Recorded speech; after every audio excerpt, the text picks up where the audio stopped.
with the pussy. Nothing wrong with the pussy. All right. Welcome back, everybody, to episode 4 of Something Wrong with the Podcast.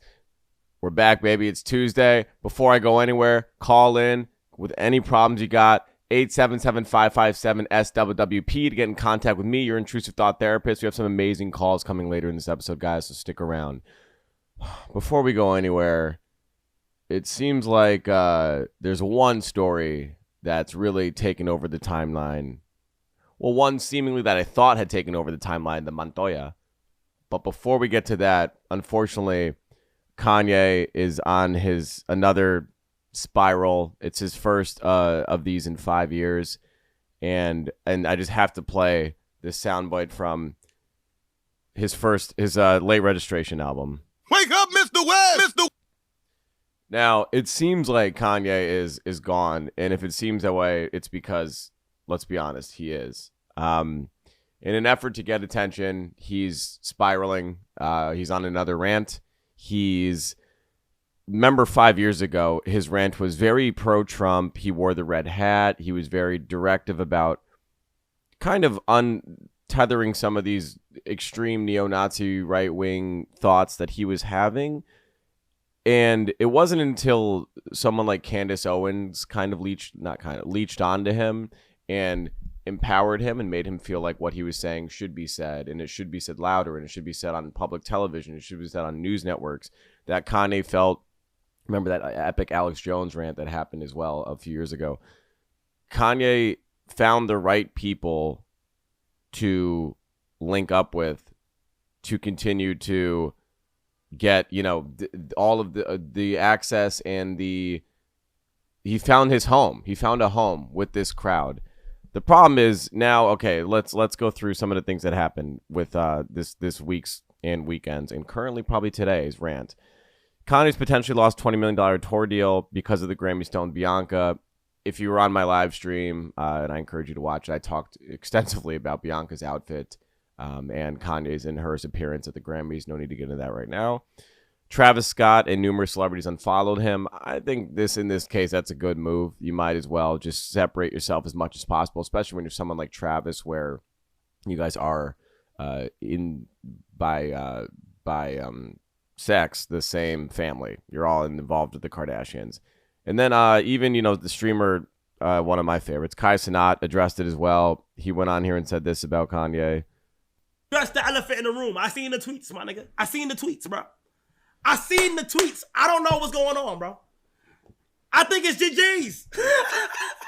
Hey, look.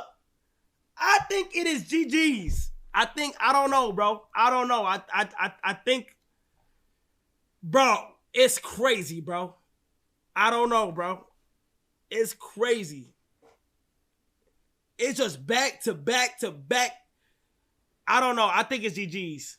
It's GG's, bro. It's GG. I don't know. I don't know, bro. I literally don't know. Now, if you were unaware, Kai was going to do a live stream with Kanye, which is canceled. And if you're not a part of the gaming community, GG's basically means like good game, like, yo, I'm out. Like, that was what was supposed to happen is no longer happening. Let's separate some ties here, which is smart, obviously, on Kai's spot. So before I get into more of this Kanye stuff and some of the specific tweets as well, I do want to separate his mental disorder of being bipolar. And I know he came out and said I was never bipolar. I was just autistic. I'm not a doctor, but come on. When someone is bipolar, yes, you're susceptible to two more things. You have you have the ability to fall for, these things, but that's being bipolar doesn't mean you're by default a neo-Nazi. I think this is Kanye. This is Kanye. This is who Kanye is. And the narcissist in him, I think, is really, really taken the front, the pole position in this whole thing with him, because when you're a narcissist, again, shelf the mental bipolar stuff aside. When you're a narcissist, I think he still so believes in his own power, and I think he's doing this shock jock kind of tactics to see how far he can go. How far can I go before my loyal fans eventually lose hold of me or don't want to be a part of me. How I can sell shirts with swastikas on it. I can say I'm Adolf Hitler. I can say I love Hitler. I can say all of these things, and my fans will still find a way to roll with me because those are my fans. So he's playing a dangerous game because, like any narcissist, attention is your biggest tool. And this is the way he's going about attention now. I think it's very safe to say Kanye hasn't been relevant in music or anything creatively. I'm trying to honestly think perhaps the Donda album, the collab show he did with Drake, where we saw we saw him like positive in the light for that Free Larry Hoover show where none of the money went to Larry Hoover, whatever the hell they were actually doing with that. But I mean, I think you can boil Kanye down to childlike tactics. Everything he's doing is the way a kid throws a tantrum. When a kid isn't getting the very thing they want, they throw something, or they, a baby shits their diaper, or, anything that makes you, the adult in the room, drop everything they're doing and care to the baby. This is what Kanye's doing. I mean, outbreaks are the lowest form, are like the lowest common denominator. And this outbreak is exactly what you'd expect from someone like Kanye, who's done it in the past. And he's also apparently and allegedly off camera and off Twitter when I believe when he was in Africa and even in China and Japan for a while. He's been saying the things he says in person are far worse than the things he's tweeting and saying now publicly. So he is this guy. This is who Kanye is. This isn't, I don't think this is a bit. I don't think this is an act. But he's just cherry picking the lowest form of tactics. You see, when a comedian's bombing, or if they feel like they're losing a crowd, or if they feel like they're losing their career, they'll go the neo-Nazi, I'm a counterculture guy, I don't believe in. It's just the lowest hanging fruit. It's not, you're not smart, you're not special, it's not unique. There obviously is a huge audience for it. This whole thing with you don't want to know the truth, the Jews this, the the woke media that. You're saying all these things onto a platform that Elon has done his very best to make anti-Semitic and anti-Israel. I mean, you're saying this to the right. Where else would you say this? You're saying it to the right demo by going on to X. Elon's, and this is with Kanye in particular, I would not be surprised if this has already happened. I'm sure Candace Owens is back talking to Kanye. I believe Elon, as well as Trump's team, have reached out to Kanye, and I think that they're encouraging or not stopping this behavior.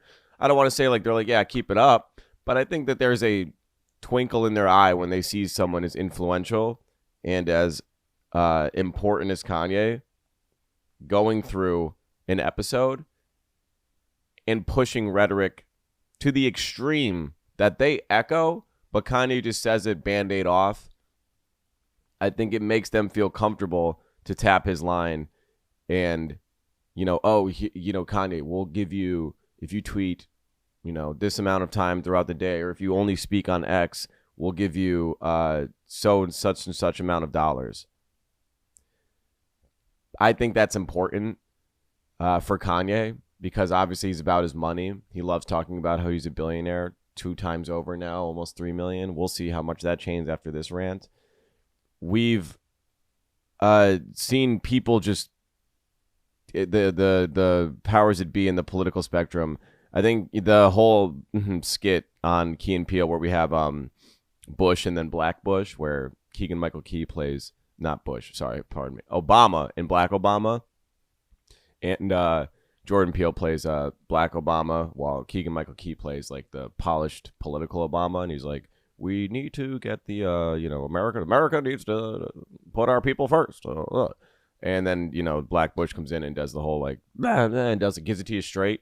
Kanye can be the give it to you straight guy, and by give it to you straight, I mean obviously everything he's saying is just wrong and awful and abhorrent, but he's saying the very things that these right-wing extremists and neo-Nazi political people are screaming, at Fox News at night.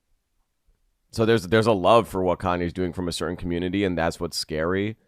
What's also scary, one of the many things that's scary about this, is He's got kids that are old enough now to see what, and let's talk about, Kanye and the family itself. His children aren't kids anymore. They're not babies. They're aware of what's going on. They're sentient. They can understand these outbursts, and they can understand the consequences that come with them.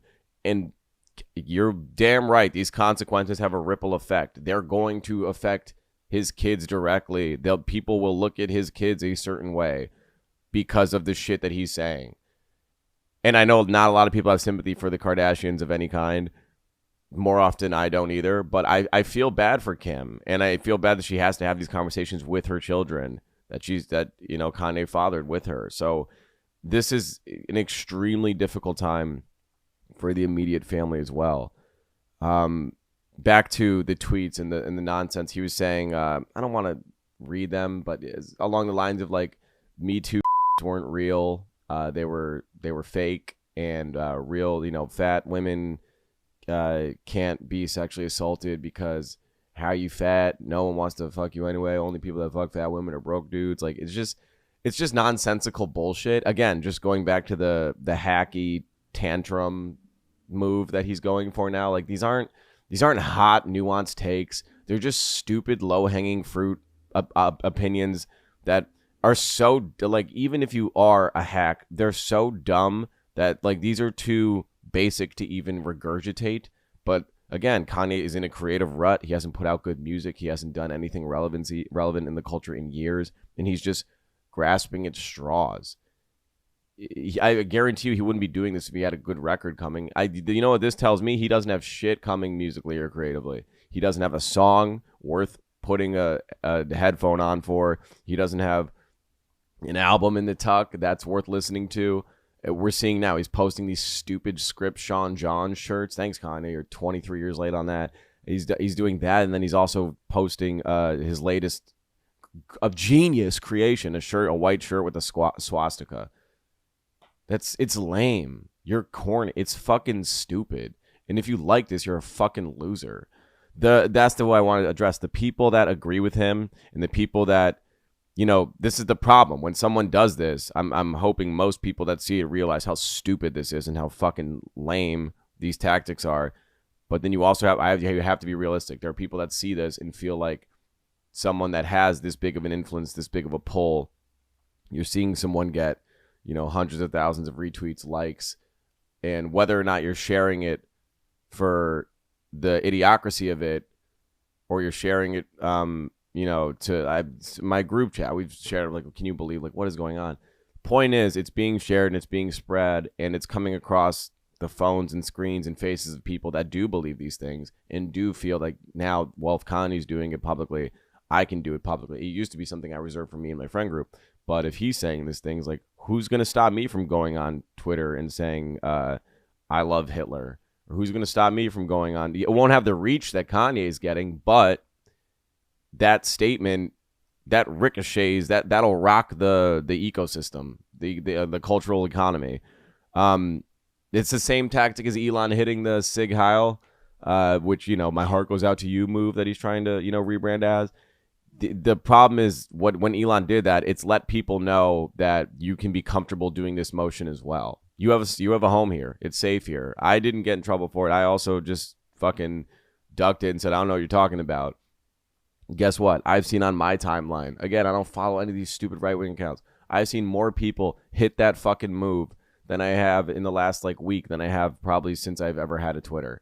I've seen the neo-Nazi fucking low-life assholes in Cincinnati rev up their trucks to get the jump in the back of a U-Haul. I don't know if anybody saw that. There was a standoff between neo-Nazis. There was like 10 or so of them, and they all hide their whole identity. The whole thing, we're so proud to be who we are, yet you hide every inch of your body when you're in public, you fucking coward.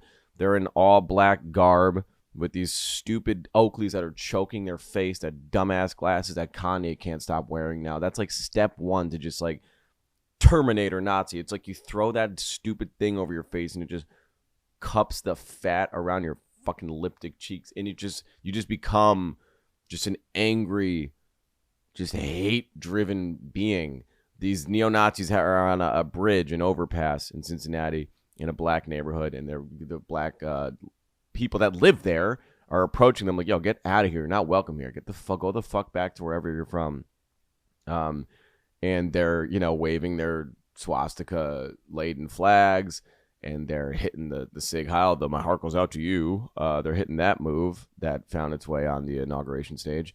They're doing all the very things you see. It's the personification of all the stuff we see on Twitter. And it's real. This stuff is happening, and it's really disheartening. There's always, I want to bring something to laugh at the beginning here. In moments of Kanye's outbursts, I always try to pay attention, I find personally the most joy in the tweet moments of truth where he loses the plot for a second. He forgets what he's pushing. He forgets to tweet about Adolf Hitler and who deserves whose sexual assaults count. In a moment of like when he just gets lost and he's a narcissist. He's thinking about himself. I love this. He tweeted this at 2:53 p.m. February 8th. I hate the photos of me looking overweight too. It's just nice to know that, like, even on the deepest level, there's still Kanye that we knew past tense, and loved, also past tense, is still there. Just him, like, cutting through and being like, I'm not too favorable of those photos of me when I look fat and chunky. And then at the same time, I'm going to show my woman's asshole on a red carpet. I'm nervous because I think Kanye, like the way in which Candace Owen used him to prop her nonsense rhetoric 5 years ago, I think Elon, Trump, whomever on the right-wing spectrum is Kanye's the perfect puppet. If you pay him, he'll play. And I think he's in an extremely vulnerable state right now for someone that I think has come to terms with the reality that he's not relevant in music. His time as a creative in general, it seems, has passed. I don't care. Well, Julian, he's made this amount of billions. How can you say that? You don't own shit. You don't do nothing. He's done those things. He's incredible. Kanye's still his music is some of my favorite music. Problem is he's pushing 50. He hasn't done anything worthwhile in quite a long time. And this is the lowest barrier of entry, is just become an extremist. And it works. The problem is it works. And the problem is he'll become a mouthpiece and push rhetoric for a lot of hate groups and a lot of hate people. And I think myself and people that I know, we look at it like, when we talk amongst each other, it's all fun and games. Like, it's not funny because these things do have long-term ramifications. And I don't think anything extreme will come from Kanye. I think people will take Kanye's words and feel the need to push, or maybe Kanye's the last push they need before they went out there. And maybe the gentleman in Cincinnati, the fucking loser asshole neo-Nazis in Cincinnati, maybe they saw this rant. It was like, oh shit, all right, fuck it, let's hit the streets. That's the danger. These tweets become real life action. But like most things with Ye, unfortunately, this is who he is. He's always been this guy. Don't give him the worst thing you can give a narcissist is attention, especially being positive. Well, actually, even negative attention. Any attention is too much attention. This is too much attention. But as the consumer and as the audience, just know there's no good song, there's no good album, there's no good anything creatively that'll dig him out of who he is. Kanye is a piece of shit. He's awful. Do not support. I mean, I feel like I do not have to tell you not to buy a shirt with a swastika on it, but do not support him in any way. And I just feel for his family. And no matter how wealthy they are, no matter how much influence they have, there are a lot of people's lives and a lot of people's mental faculties that are at stake here, especially as children. So thinking about your kids. I hope you get the help you need, man. And we don't hear from you for a while. I think that's probably the best move. Well, it's officially over, right? This is it. The show ended with a game over. What's left? What could come of this? Obviously, I'm talking about Kendrick Lamar's halftime performance at one of the worst Super Bowls I've ever witnessed. We don't even need to talk about the game. Let's focus on the only remotely entertaining part of the show. I wanted to start this review by saying I'm going to go through the symbolism, which Kendrick did not hold out on at all. and the performance itself, where I do have some criticism for. Before we go anywhere, I do want to start by saying a quote from one of my favorite directors, film directors, Alfred Hitchcock. "There is no horror in the bang, only in the anticipation." And that is exactly what Kendrick utilized throughout this entire show, with teasing the Not Like Us soundtrack, that haunting dun, dun, dun, dun, over and over again about 2 or 3 times before the song actually played in full. I thought that was masterful, because where else can you go from there? That is the moment of the show. But before we get into that, before Kendrick even gets on the stage, we're introduced by our good old pal, Uncle Sam, played by Samuel Jackson. Now, if you're not familiar, Uncle Sam was this fictional character created by the government to represent its people and their ideas. Uncle Sam is supposed to be the uncle for America. He represents all of us. He is, in his first line, he comes out and says, "It's your Uncle Sam, and this is the great American game." So now you know he is the person that represents America. Obviously, he doesn't have the face of your traditional American. He's not a white man. But the point being is, he is the critique. He'll become the voice of the people as the show goes on. And then so his critiques and commentary play throughout. And again, his voice is supposed to be representative of the people of America itself. And then there's also another point after another record. He says, "Scorekeeper, I see you brought your homeboys with you. Deduct 1 life." This came after Kendrick did the display on the field, and like that X, the aerial shot, you could see he's inside this X, and it's with the red backgrounds, and they're all dancing. And I think deduct 1 life was quite literal. I think this is the case where, you know, put on our metaphor, like conspiracy metaphor hats, when an artist brings up their hood and their friends, and the, you know, powers it be, the Uncle Sams, see that there's too many of them getting brought up to the top, being brought up to success, take one out. You know, we can slowly, you know, take one. So I guess in this, like, take Nipsey, he's got to go, and other successful artists, they got to go. You guys have gone too far. This isn't what we envisioned for you all. So then also there's another part after SZA sings, and Samuel Jackson comes back out, and he says, "This is what America wants," meaning obviously the break from all the hip hop, all the rap, all the dance, and the crip walk. And SZA's voice just kind of cuts through like a knife through warm butter, and he's just speaking on behalf of the crowd in America at large, that this is what the people want. He says, "Let's not mess this up." And that's the last thing Samuel Jackson says before Not Like Us actually plays. They tease it a little bit. They do like the preamble and then actually get into the song itself. Interesting, right? Well, I don't want to dig too far. That was just a touch point on Uncle Sam's character throughout. Before we get to the performance, let's talk outfits. I don't think Kendrick misses a moment or misses an opportunity to use the outfit and use the costume as a symbol greater than, you know, just a performance piece. So the Gloria jacket, obviously Gloria is the final track on GNX, and the jacket, this is a varsity jacket, but the song itself is about internal struggles that explore redemption, faith, and personal exploration. I think that jacket is self-explanatory. Just go back and listen to Gloria on GNX, and I think you'll understand what that is supposed to represent. And the lowercase a chain, I did see a lot of people saying, "Look, he's wearing an A minor chain." It's not. It's, if you're familiar with PG Lang, his endeavor with Dave Free, that lowercase a is literally a part of their logo. With Kendrick, I don't think anything short of a double entendre, but I don't think he has an A chain that's referring to PDFing. So I just don't see that happening. Lastly, before the performance itself, this is, I think, outside of this stuff we'll get into the performance, this was another direct shot at, you know, I want to perform their favorite song, but you know they love to sue. I think this is where the performance for me kind of gets lost in, you could tell, it seems like Kendrick's set out here to really put the nail in the coffin. And 3 seconds into the performance, I watched it with a group of friends. I went to a friend's apartment. We were watching it all together. And rather quickly, I said, "I don't think I'm going to enjoy this." And they're like, "Why?" I said, "Well, with hip-hop shows in particular at this scale, Kendrick was just doing backtracks and like house production.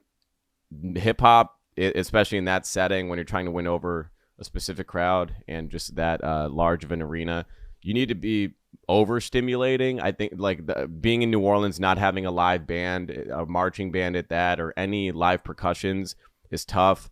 I really think he should have put they should have put effort into having a band or something filling the stage or filling the field during the performance. The risk Kendrick took on the show itself, he didn't use it as a legacy nostalgia play, which is a choice for sure. He came out with the first song was a new record, an unreleased record. He then carried most of the show with GNX. We saw only the few songs, the older nostalgic songs with SZA, which again is a choice. I've seen a lot of people champion that. I don't know. I'm kind of torn between the two. I think this was Kendrick saying like, this moment is about this album, and this is about this album and specifically one person, and I'm making it about that and them, and we're going to carry on as if that's the mission. And if that was his goal, then sure. I just personally, that didn't do it for me. Yeah, no live instruments was tough. No integration of the crowd. I really think that there's power in letting people rush the field, letting there be some filler of space, giving the thing more of a scale. When they would do the aerial shots, so much of it was just enclosed in these things that were made on the field, like the X's and the other things that the dancers and Kendrick were standing in. It kind of had like a hamster cage effect where they were enclosed in these walls. And then when they would punch out and you would see the scale of it, I would imagine it would be a difficult experience if you're in the stadium itself, because you're staring, say you're on the left field and you're staring all the way across. It's just performance-wise, I don't think it was a great look. And then, yeah, I mean, there wasn't too much integration of the crowd, even with the light show. The only light show that they showed us, at least, was that final shot of Game Over, which, there was no fireworks. It was very driven by GNX, and I think Kendrick made it a point to drive it home. I think it's safe to say this was directed. He put a lot of focus in this, directing it directly to Drake. With the saying his name on the stage, staring into the camera with that sinister grin, getting Serena Williams, obviously an ex that Drake had. They had a massive public fallout that played a part in records, and it seems to be haunting Drake throughout his romantic life. Having her just pop up for the Crip Walk scene with the biggest grin on her face, draped in all blue. It just seemed like so much of it was about Drake, and I know that Drake stans will say, well, there you go, Kendrick wouldn't be here without Drake. And that may, I don't think we would have had a performance like this without Drake. I think that's true. I think Kendrick is capable and could do a Super Bowl without this incident having to play this at large. But it was telling. Kendrick hates that man. He really hates that man. But the interesting thing with hate is it can also become a great unifier. Dave Free, Kendrick's relationship with Top Dog was awful and horribly fractured by the time they came together at TDE, by the time it ended at TDE. And Drake's, the mutual disdain for Drake became this great unifier between them. So it's brought them to more collaborations with SZA. It's brought, I think, Kendrick and Dave Free closer with Top and TDE again, which is interesting. But I think the Kendrick never misses on metaphors and symbolism, and that carried through. The Uncle Sam character to me was interesting, and I did like how it kind of paced like a play. The theater kid in me thought that was interesting. Again, the teasing of Not Like Us was a very good. I liked that. But everyone just wanted that moment, and I think everything leading up to that moment was a little subpar. I think the last 2-3 minutes, if at all, was by far the best part of the show, because it's, again, to the Hitchcock reference, it's the bang, it's the anticipation, it's the release, it's what we wanted. Overall, I would give this show about a 5, maybe even a 4.5 out of 10. The thing is, I've seen Kendrick do live shows that are significantly better. I was at his return show in Day in Vegas a few years ago. We've seen him do Grammy performances that, held more weight and seemed to be more theatrical and more encapsulating. I just think this moment may have just been tainted by Not Like Us obviously being the biggest tool for this performance, but in turn has also seemed to be the biggest deterrent for me, and I think other fans alike. I'm seeing the metaphor warriors, everyone that can break down everything Kendrick's ever done and say, you know, he's a genius. He's throwing mud in the face of the colonizer. If you want to take that angle, that's awesome. And I support you, and I'm happy if you feel that way. It's just funny when that's the angle people leverage when it still is. I mean, it is a Super Bowl halftime show. There's a lot of money from the very colonizers at play and these big bank and these big money corporations. Really excited to see what's next for Kendrick. I'm curious how literal this game over is. Is it actually over? Will we hear about it? I don't expect Drake and P&D to talk about any of this on their upcoming album this Friday. But will we hear more from either of these two parties in the future? I don't think this is something that's just put a bow on and it's over. I do think it's safe to say, and I'll keep repeating this, it's safe to say that Drake, yes, you lost the beef. He's well aware of that. But, you know, Drake is Drake. There's always room to come back. There's always room to be the biggest artist, which honestly, even throughout this, you still are. If we're looking at numbers, which we don't care too much about numbers, but sure, that matters when you need to bring them up.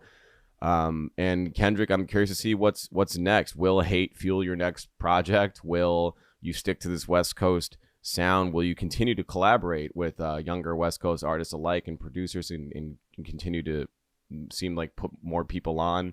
I think there's a lot to see. I think a lot of the interesting stuff starts now. The further we get removed from this beef, the more I'm interested in seeing where both of their careers go. Let's have some fun. If you're not familiar, if you're not on the timeline, there's the video I'm about to play is this guy Montoya who's watching his girl hook up with another guy on this show.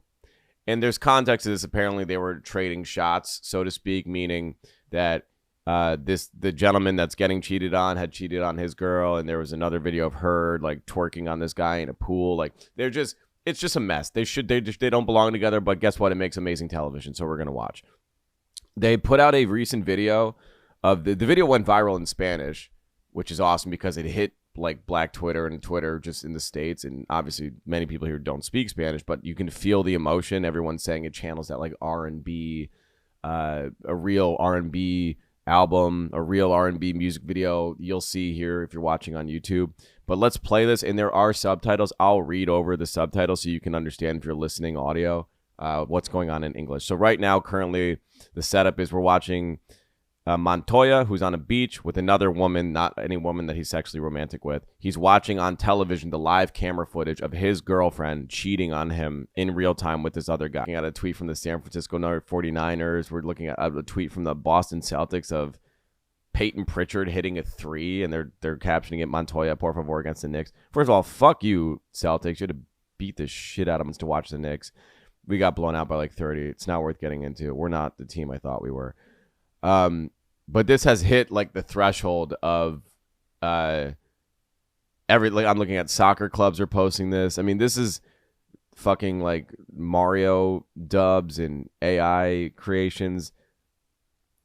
This is what the internet's made for. This is what Twitter should be used for. This kind of stuff. The jokes. Everyone's been a Montoya at some point. And I don't mean that by you've explicitly seen your girl getting fucked by another guy. I don't mean to that extreme. But everyone's been in a love-struck triangle or in a situation where they feel like they've lost the grip on their relationship, and whether or not you see, I mean, seeing your girl get clapped on a television, you're on a TV show, but seeing your girl get fucked while you're standing on a beach with a TV propped up in the dunes, the sand dunes, and you're just, I mean, talk about pain. This is the problem with TV is like the homie's reacting live to this. This is news to him as much as it is for us. And to see him just standing in this like beautiful picturesque background with this other girl, Sandra, shout out to her. I mean, she provided the line of the clip. This is insane. Homie drops down to his knees.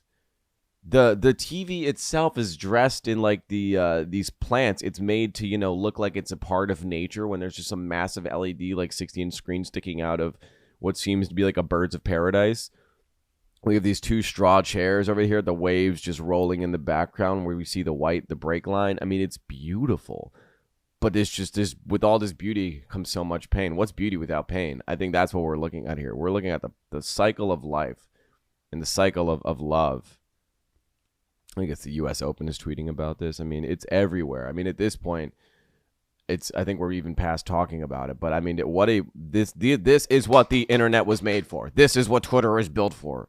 Do more of this. We need more Montoyas, less neo-Nazi anti-Semitic rants. How about that? Can we agree on that, Twitter? How about we do more of men getting their heart broken and running down the beach fresh out of a 90s R&B record out music video, less men in Cincinnati covering every inch of their body, jumping in the back of a U-Haul and screaming the N-word at the top of their lungs. How about that? I think everyone would love to see more Montoyas and less right-wing neo-Nazis. Let's start a new trend, guys. Go out there, break somebody's heart, run down a beach, film it. It's fun. It's content. Life goes on. All right, it's that time of the episode. Let's get into some voicemails. And before we get into them, please remember, call this number, 877-557-SWWP, to get in contact with me, your intrusive thought therapist.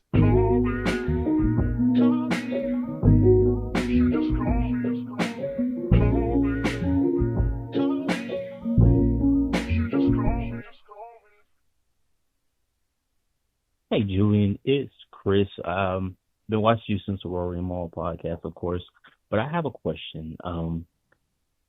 So I'm stuck in between two people. I'm gay, by the way, or bisexual, I guess, but I'm talking about two dudes. Nice.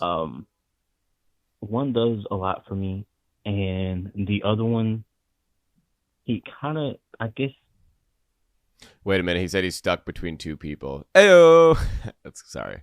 It's funny knowing what we know now. I guess you could say he uses me. But the one that does a lot for me, I am not into them anymore.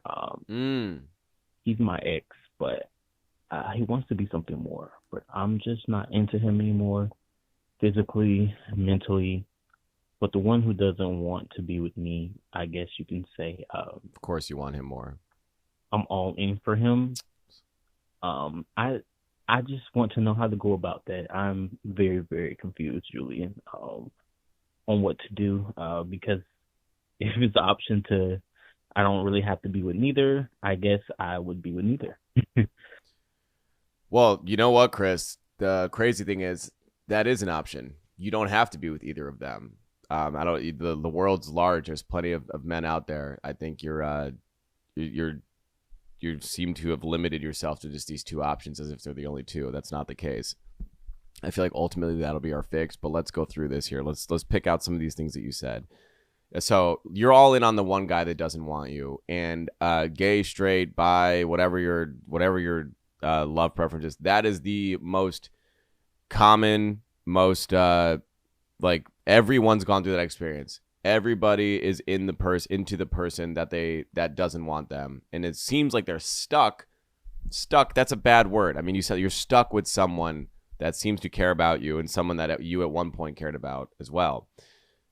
To me, this is a classic case of idealism, where basically like you're creating.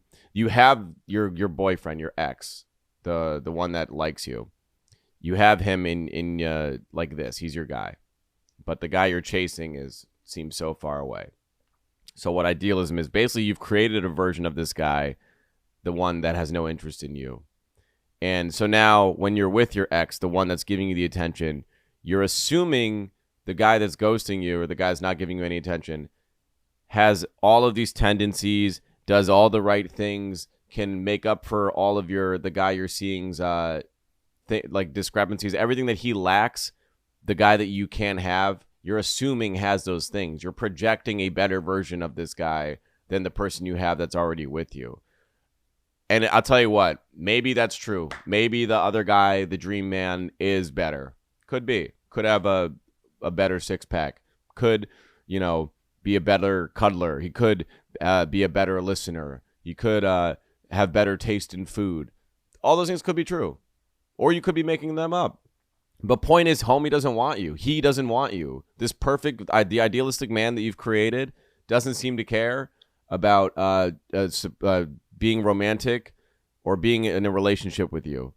But that doesn't mean you have to be with the guy that no longer is making you happy either. You said he's your ex. He's an ex for a reason. I'm not sure why it fell out, but clearly something didn't work. You don't need to choose between these two men. Go be free. Find someone new. Untether yourself from these two guys. You're so much more than what you see between these two guys. So let's see. What else did you say? I'm not into him anymore. He's my ex, but he wants something more serious. Your ex just wants to get back with you, and you don't. Be firm in that. Say no. Say, look, maybe I'm comfortable having a friendship, and obviously I like talking to you. I don't want to be romantic. I don't want to go down this road with you again. Tell him no. And for the other guy, either you fucking go for it. I don't know what that looks like. Invite him to the sauna. Go for it, or let him go, because you in bed at night, or when you're daydreaming at work, thinking of this guy and thinking that he's the perfect man and makes up for all the things that your ex lacks. You don't know if that shit's true, and it's probably not true. It's probably not. This guy, I'm not calling him a loser, a piece of shit, but he's probably not the best. Everyone has their flaws, is what I'm saying. Everyone has their shortcomings. Everyone has things that they need to work on and improve on. And it's really, really easy for us to assume that person has all those things figured out when we literally don't know them. It's like, well, the girl that I was just dating, she was great, but she has these really bad habits that I don't like. But the girl that I'm attracted to, I don't know her at all. I'm just going to assume, because it's better for me to assume that she doesn't have any of those bad habits that the girl I'm dating currently does. It's everyone thinks like that. Everyone does it, Well, especially when your only benchmark of who this person is what, their Instagram or a social media where they're sharing the best version of who they are. You're seeing them at their hottest, their best looking, their funniest, when they're like replying in comments. Like that's not who they are on a Monday. That's not who they are on a Sunday being hungover. Like you're only seeing the perfect version of this guy that you want, Chris. And I think you need to either swing, go for it, and just ask him plainly, like, hey, let's go on a date. Let's see if this can work. But at the same time, you shouldn't drag your ex through the mud, man. Free him. Free you. Free the guy, Chris. Find someone else. Valentine's Day is, what is it? Friday. It's in a few days. Find someone, man. Find someone new. I don't know if you're a top or bottom. Doesn't matter. Clap some cheeks or get your cheeks clapped. I just think you're better than both of these guys, or bring them together. You said you're stuck in the middle. You could just get stuck in the middle. Good luck to you, Chris. I hope this works out for you, and happy early Valentine's Day. Let's take another call. What up, Julian? Bug with the pod, man. Thank you. I guess I'm just really at a crossroads. I just got a new job. Honestly, I'm a little underqualified for it. And my mom is my boss. Ooh. Okay, there's a lot more here, but imposter syndrome is not anything. Everyone's experienced that. Mom being a boss, a little different, but let's go. So she's been kind of teaching me. Well, unfortunately, she is probably going to be let go from the company. Ooh. And to be honest, I don't know what to do, man. Like, it's a big raise from my old job pay-wise, but I don't know what the fuck I'm doing. And to be honest, I feel way in over my head. I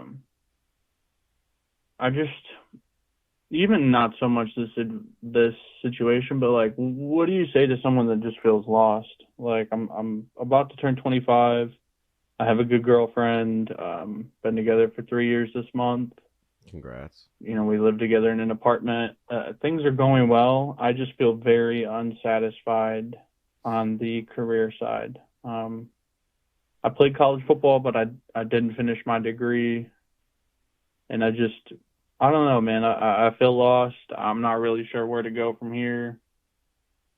I'm just, I don't know. Do I go back to my old job? Should I look for something new? Because, to be honest, if she goes, I'm probably going to get fired or canned for not knowing what the fuck I'm doing, dude. But I appreciate you. Thank you. Oh, geez, man. Well, this is interesting. I think your mom tried to do you a solid, as any good mom. Like, hey, you make good money here, come into this company. Obviously, her getting fired was not a part of the plan.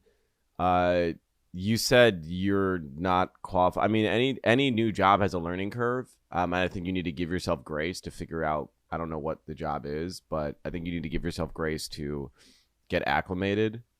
Coming from any job, or if it's a lateral move or whatever the case may be. There's new systems, new people, new everything. And I think the mindset that you currently have is bad, in the sense that you're counting yourself out before you really give it a fair shake and you give this a chance. The mom getting fired is rough. I don't blame you for thinking, if she's getting fired, I'm probably next, because obviously I'm sure it's safe to assume she's a huge reason why you were even at this company. And based on what you're saying, you are underqualified. If that is the case, let's assume it's the worst. Let's assume you're underqualified, you can't do this job, and now your mom's not there, and you know your time's ticking. Then treat it for that. You said you're making much better money here. Know that this money isn't going to last, because it seems, assuming this job is going to come to an end. Bank this money.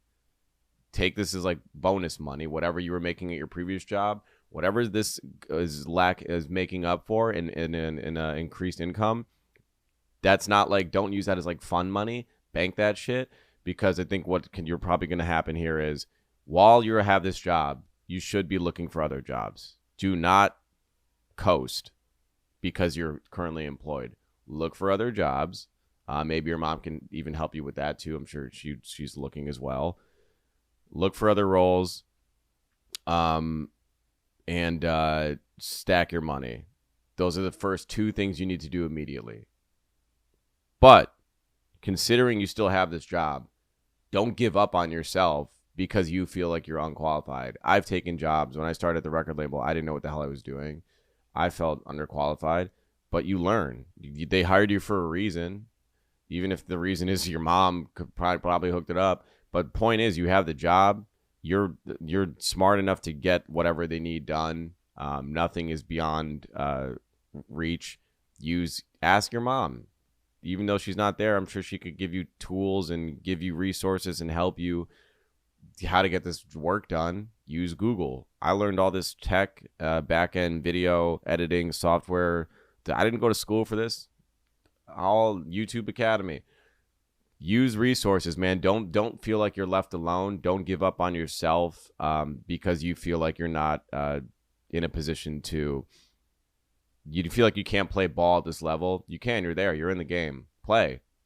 Warm up to it. You're a college athlete. I'm sure you played against teams or lined up against guys that were bigger, stronger, better prospects, whatever. But you still have to play the game. Once that quarterback yells hike, the snap goes on. If you feel lesser than, or if you your line, I don't know what position you played, but say you're a tight end and you're lined up and the guy across from you is just signed to he's going to Alabama, dude. This guy is one of the best in the world. He's at the Pro Bowl currently. He's probably in the Super Bowl. But even in that moment, you need to look at that guy in his face to face. And as soon as that ball gets hiked, guess what? You still have to block the edge. You still have to throw your body into this guy. Pause. You need to get the job done. You're there. Get the job done, man. But be smart about it. No, this isn't permanent. While you're there, like I said, stack your bread. That's not fun money. You might need that money for a while. Stack your bread and keep looking for another role. But don't give up on this role. Make this get what you can out of this, even no matter how short or temporary. In terms of you being unsatisfied on the career side, that's life. Unfortunately, it was for me as well, for a lot of people. You said you didn't finish your degree. I don't think going back to school would be bad, or at least having a degree, whether it be online or however you get that accomplished. Do I go back to my old job? Did you like your old job? I don't know. I don't know what the terms you left on your old job. I would assume you left because you wanted more responsibility and more money, which seems like you have. Not every time someone goes back to an old job is it necessarily regressing. I think sometimes you can go back as like a reset. It's comfortable and then continue to build. I just don't think you should go back because it's easy. If you're looking for something easy, you shouldn't go back. Never go to something easy. Go to something that will advance your career, challenge you in a positive way, and obviously cover your bills. And you have a girlfriend that you've been 3 years with, like, give you enough money to support yourself and also do nice things for her. Should I look into something new? I don't know. We don't have the specifics on what career you're in or what job you've taken, but it sounds like based on what you're saying, you might need a little refresher. You might need to jolt your system. Why not float around, look at something else? This could be your 25. This is that time to have that conversation with yourself. Like, what am I passionate about? What do I care about? And not only what do I care about in my personal life, but what do I care about career-wise? What do I want to make a difference in? What kind of impact do I want to have? I think it's time to have that. Lean on people in your life, your mom for those conversations. Lean on your girl for those conversations. Ask the people in your life. Don't feel like you need to live this experience alone. Wishing you the best, man. Thank you for calling in. I'd love to have an update. If you get fired or whatever happens next, just know it'll all work out, man. And I'm here for you if you ever need any more advice. All right, everybody. That's the 4th episode of Something Wrong with the Podcast. Thanks again for tuning in. Really happy that you were able to listen to me break down the Super Bowl performance and have a, positive and critical reception of the performance. Who would have thought in hip hop we can understand both sides of what's going on without being overly emotional and irrational and yelling at people? What a take. I also want to thank Montoya and further Montoyas that are out there. Please keep being yourself. The world needs more Montoyas, and the world needs far less people like Kanye. Someone get into his account, delete his tweets, delete his account, period. I will be going live on YouTube and Twitch throughout the week. Please turn on those notifications because I do not always post on socials when I am live, and I would love for you to be there for those conversations and those questions. Those are always a good hang. If you're not there, then I'll see you next week, same time, Tuesday, 10 a.m. on YouTube, 4 a.m. audio. Have a great week. Peace. Something wrong with the pussy.